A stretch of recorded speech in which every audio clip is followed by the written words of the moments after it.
Siku ya Kenya kukutana na Namibia kwenye uwanja wa Ulinzi Sports Complex Nairobi, duru ya pili ya kufuzu dimba la dunia. Mwalimu Mildred Cheche anakuja na badiliko moja, Aida Akinyi akiweza kuanzisha kile kikosi kilichoanza kinasalia na utofauti mmoja tu. Mwalimu Jacobs Penaye kwa upande wake anakuja na kikosi kizito kabisa, bado Sylvia Tunga pamoja na Joy Sweetness Atushe wakipewa jukumu. Captain Nancy Lebang anakuja kuhakikisha kwa mambo yanakuwa mazuri kwa upande wake. Ni siku ambayo Kenya wanataka kuweza kujiweka mahali pazuri, mahali ambapo moja kwa moja wanaweza kuingia kwenye dimba ama duru ya pili ama raundi ya pili ya kutafuta nafasi ya kufuzu dimba la dunia. Mwendo ulikuwa mrefu sana, ulikuwa mwendo wa kuhakikisha kwamba kila mmoja aste. Uwanja unamilikiwa na jeshi, wachezaji wa timu zote mbili wakatembea kama wanajeshi, unyo sako kwa bako. Salamu za heri njema zikaweza kupatikana hapa, kila mmoja akimwambia mwenzake kila laheri, maana mchezo wa soka mwisho wa siku ni wa marafiki na ni wa urafiki. Manahodha wote wawili, zungumzia Nancy Lebang pamoja na Beverly Awor, wakapata salamu pia na wao. Mwamuzi wa katikati ya uwanja akasema bismillahi, ngoma ikaanza vizuri kabisa kwa upande wa Kenya. Nafasi ikaweza kuletwa kwa Emily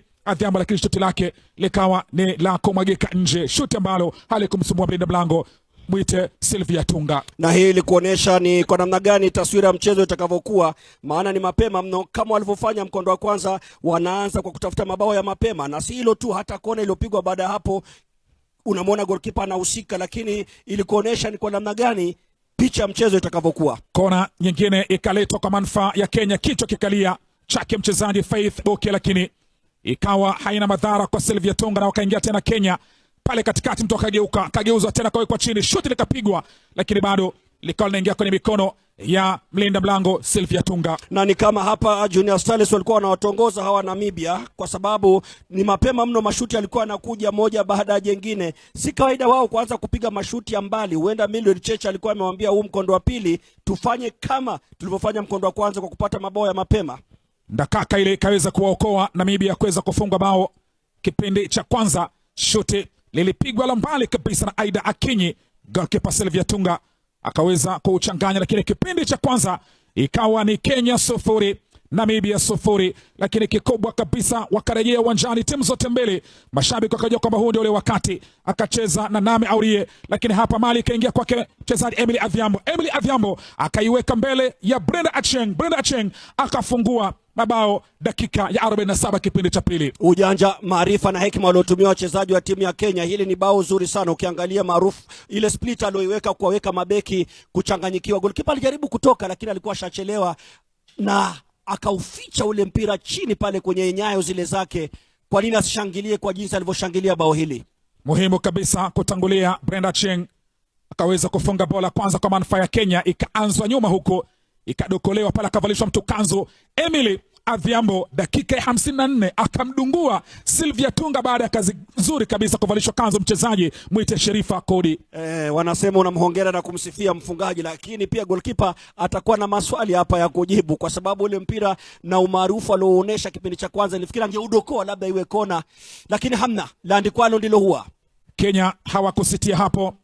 Faith Boke akaipenyeza, miguso ikawekwa, akapewa Brenda Acheng, akageuka vizuri. Brenda Acheng akaipiga pale juu panapotagia kanga, pasi nzuri, Lindeway, pasi nzuri, Faith Boke, goli nzuri, bao jingine kwa Brenda Acheng. Bao zuri, bao safi. Unaweza ukahesabu pasi zilipigwa kama 6 kabla ya kufunga hili bao, kukuonesha ni bao la kikosi, bao la timu, na hili liliwahakikisha wazi kwamba tayari wamefuzu katika mashindano haya raundi ijayo. Bao zuri, na kwa hakika hilo ndilo bao ambalo nalizungumzia, bao la kikosi, bao la timu. Na densi pia ikapigwa nzuri sana, na hii pia wameifanyia mazoezi kule kambini. Hii inakuonesha hii walisubiri. Ikawekwa kwenye njia ya Gaudensia Maloba, akaipenyeza nzuri, Patience akaiweka tena kwake Brenda Acheng na nani akapiga chengine kizuri, chengine ambacho moja kwa moja kinawapeleka tena Kenya kutulia. Brenda Acheng hat-trick. Gaudensia, unaona baada ya kuingia mchezoni alichokifanya ni kuisambaza ile mipira pale langoni,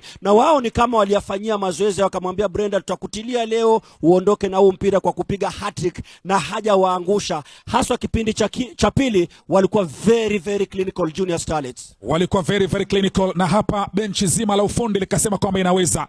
Kenya hawakusitia hapo, akaja mzima mwite mchezaji Patience Mwenda, kaipenyeza kwa Elizabeth Opio. Elizabeth Opio, yeye kitu alichokifanya tu ilikuwa ni kupiga tu makasi, lakini cross ya kwake ile Gaudensia Maloba kichwa chake kikaenda mvage kikakaa nje. Na angefunga lile bao angekuwa anamwambia kocha mechi ijayo anza na mimi, lakini safari iliendelea. Safari ikaendelea vizuri. Opio mwenyewe akapekecha wa kwanza, akapekecha wa pili, akaingiza kwenye kijisanduku, akaachilia toba moja safi, likahesabika goli la 5 dakika ya 90+1. Kenya wakapata magoli 5-0, na hapo ni miadi dhidi ya Uganda. Kenya magoli 5, Namibia 0.